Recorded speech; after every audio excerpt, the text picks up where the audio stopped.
Hi, back again. We have the first instrument that Bruce Weber built for me. This is a Weber Fern that has a number of special appointments on it that are available if you choose to have them on a custom mandolin. The top wood that we selected for this mandolin is cedar, and we did that because we wanted a very, very open tone and a dark tone.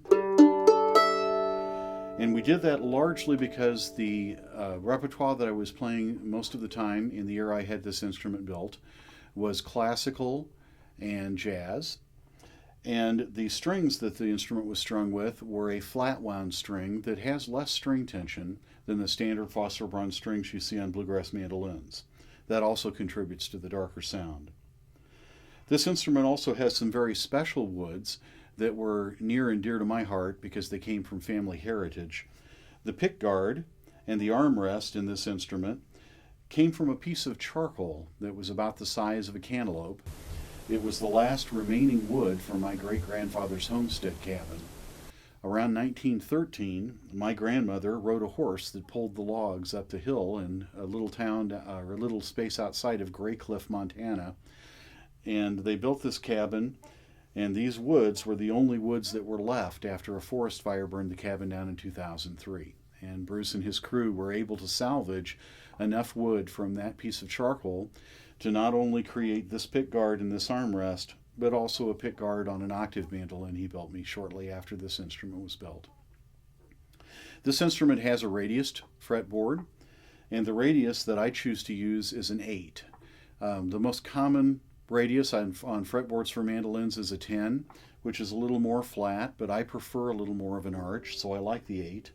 And it also has a wider neck. I love the spacing and having room to move, and it gives me the ability to be able to work more comfortably with my hands given their size.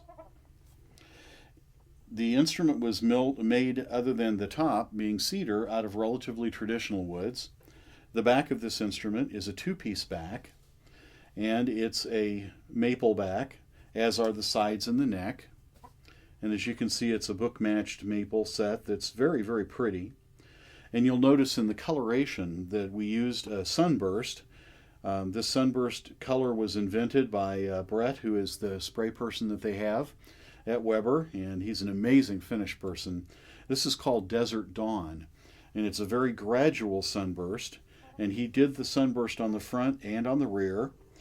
And you'll notice if you look closely that the pickguard has the same sunburst pattern to match the top, which is something that seemed to me to be something awfully hard to do, but this guy's pretty amazing with what he does with colors. This instrument also has some small devices on it that are not always on mandolins. We do have what is an invention of Weber's, which is called a wood nymph, and it's just a device with felt underneath it that actually dampens the strings behind the bridge so that you don't get ringing noises. Helps a lot in the studio when you want a really good clean tone. It also has an armrest, which is very useful when playing the instrument in situations where you're hot, if you're playing in outdoor festivals or you're sweating. Many of you will notice the kind of damage that happens to this corner of your mandolin after your arm's been draping it over for years. And the armrest takes care of that issue. And it not only takes care of that issue, but it also gives a nice, even place for your arm to go across that's not as sharp an edge as the ribs of the mandolin and the binding are as they go around that corner.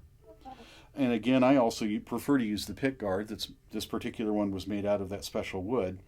But the pickguard allows me to play and keep an even depth on the pick when I'm doing things like duo style.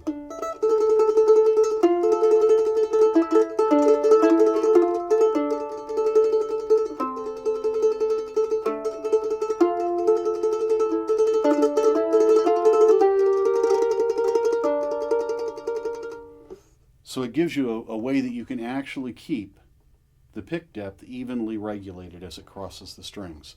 So I do like playing with pickguards. There was some minor controversy many, many years ago about using pickguards and how they may obstruct the sound as it came out of the treble F hole on the instrument. And after years of playing with both with and without pickguards, I'm convinced, frankly, that it makes little or no difference to the overall sound of the instrument in the room. The whole top is vibrating. It's not just the sound coming out of the holes that you hear. So from what I've noticed in playing live and playing mic'd and playing in the studio, I've heard virtually no difference in the sound of the instrument or the volume level as using a pickguard.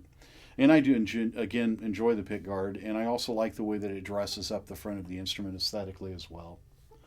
This particular fern has the traditional fern pattern that Bruce uses on his instrument, and this one is done in abalone. So there are a lot of really pretty blue and green colors in that. And I really kind of like that flashing gray, green and blue glint that you get when it goes through the sunlight. I chose inlay markers that were small diamonds on this instrument to keep them kind of small and to keep them very dignified. This instrument is a wonderful instrument as a classical instrument, and it's also very, very useful in Celtic music and in jazz. And really, like any mandolin, you can play any kind of music that you'd like to play on the instrument, but sometimes having different voicings and totally different sounds from an instrument can be very inspirational in certain styles of music, and they can also give you the opportunity to explore completely different tone colors in the kind of music you're creating. So this was the first of the instruments that Bruce built for me. Inside this instrument, there is one special feature that one of our production people here today just thought that it would be a good idea I told you about. If you can hear it, I keep something inside this instrument. It's a rattlesnake rattle, and I caught that rattlesnake myself on an outing with Bruce Weber in the wilds in Montana, and caught it with a stick. There's a YouTube video out there. If you go searching for it, you'll find it. And those rattles are now inside this mandolin, which makes it kind of special too. And we'll go on to the next mandolin.